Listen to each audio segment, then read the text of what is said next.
ಶಿಕ್ಷಣ ಇಲಾಖೆಯಲ್ಲಿ one way traffic ನಡೆಯುತ್ತಿದೆ. ರಾಜ್ಯದಲ್ಲಿ ಶಿಕ್ಷಣ ಇಲಾಖೆಯಲ್ಲಿ ಒನ್ ವೇ ಟ್ರಾಫಿಕ್ ನಡೆಯುತ್ತಿದೆ ಎಂದು ಮಾಜಿ ಎಂಎಲ್ಸಿ ಅರುಣ್ ಶಹಾಪುರ್ ಹೇಳಿದರು. ಅವರು ಚಿತ್ರದುರ್ಗದಲ್ಲಿ ಪತ್ರಿಕಾಗೋಷ್ಠಿಯಲ್ಲಿ ಮಾತನಾಡಿದರು. 3 ಶಿಕ್ಷಕರ ಕ್ಷೇತ್ರಕ್ಕೆ ಚುನಾವಣೆ ನಡೆಯುತ್ತೆ ಕರ್ನಾಟಕ. 10ನೇ ಶಿಕ್ಷಕರ ಕ್ಷೇತ್ರಕ್ಕೆ 4ನೇ ಬಾರಿಗೆ ಶಿಕ್ಷಕರ ಪ್ರತಿನಿಧಿಯಾಗಿ ಭಾರತೀಯ ಜನತಾ ಪಾರ್ಟಿ ಅಭ್ಯರ್ಥಿಯಾಗಿ ವೈ ನಾರಾಯಣ ಸ್ವಾಮಿ ಮಾಡಿದ್ದಾರೆ.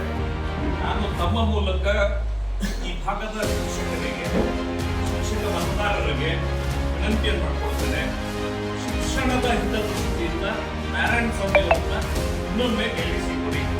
ನಮ್ಮ ಅಮೂಲ್ಯವಾಗಿರುವಂತಹ ಪ್ರಥಮ ಪ್ರಾಶಸ್ತ್ಯ ಗೆಲ್ಲಿಸಬೇಕು ವಿನಂತಿಯನ್ನು.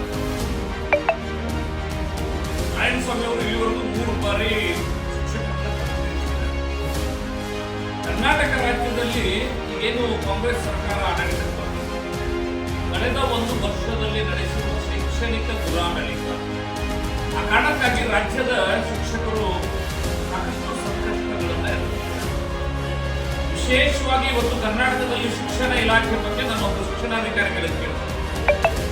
ಒನ್ ವೇ ಟ್ರಾಫಿಕ್ ನಡೀತಿದೆ, ಒಬೇ ದ ಆರ್ಡರ್.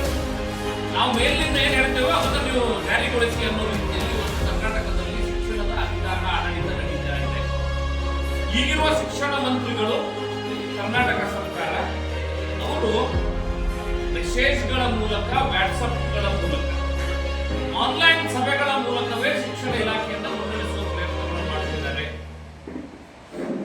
ಒಂದು ರೀತಿ ತುರ್ತು ಸೇವೆಗಳ ಸಿಬ್ಬಂದಿ ಅನ್ನೋ ರೀತಿಯಲ್ಲಿ ನಮ್ಮನ್ನು ನಡೆಸಿಕೊಳ್ತಿದ್ದಾರೆ ಅಂತ ಹೇಳಿ ಶಿಕ್ಷಕರ ನೋವನ್ನ ಹೊರಗಾಗ್ತಿದ್ದಾರೆ. ನಾನು ಶಿಕ್ಷಕರಿಗೆ ಮಾತ್ರ ತೊಂದರೆ ಇದೆ ಈ ಇಲಾಖೆಯಲ್ಲಿ ಅಂತ ಅನ್ಕೊಂಡಿದ್ದೆ. ಬರೀ ಶಿಕ್ಷಕರಿಗೆ ತೊಂದರೆ ಇಲ್ಲ. ಈಗಿನ ಕರ್ನಾಟಕ ಸರ್ಕಾರದ ಕಾಂಗ್ರೆಸ್ನಲ್ಲಿ ಶಿಕ್ಷಣಾಧಿಕಾರಿಗಳು ಕೂಡ ಸಂಕಷ್ಟದಲ್ಲಿದ್ದಾರೆ.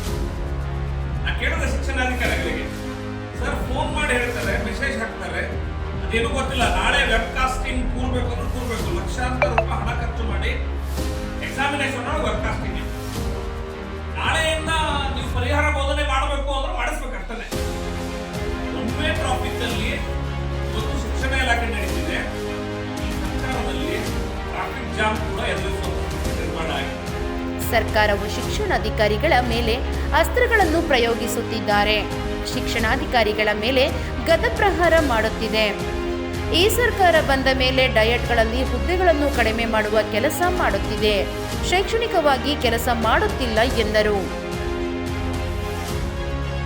ಮತ್ತಷ್ಟು ಸುದ್ದಿಗಳಿಗಾಗಿ ಸಿಟಿ ಚಾನೆಲ್ ಚಳ್ಳಕೆರೆ ಸಬ್ಸ್ಕ್ರೈಬ್ ಮಾಡಿ. ನಮ್ಮ ಚಳ್ಳಕೆರೆ ಟಿವಿಯನ್ನು ಪ್ರತಿದಿನ ಸಂಜೆ 8 ಗಂಟೆಗೆ ವೀಕ್ಷಿಸಿ.